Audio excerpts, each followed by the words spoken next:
approved no, for content monetization. So, naka-earn na daw. So, of course, malipay jud tayo. That's one of my dream to become a content creator, of course. Hi everyone. So, I just want to share my happiness tonight. No?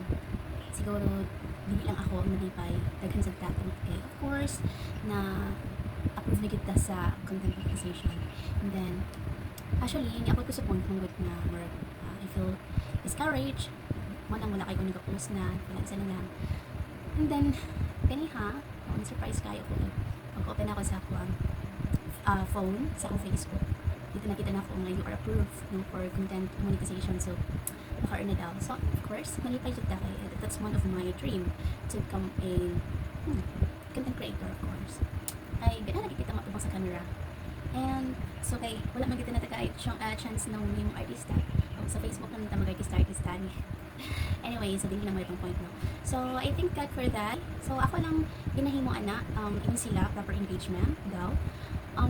Actually dili wala kay ko ana na focus na sa proper engagement. And sometimes kung na-apply ka ng mga ganahan pag ng video, mulapay sa akong newsfeed, of course, mori ako, mag-comment ko.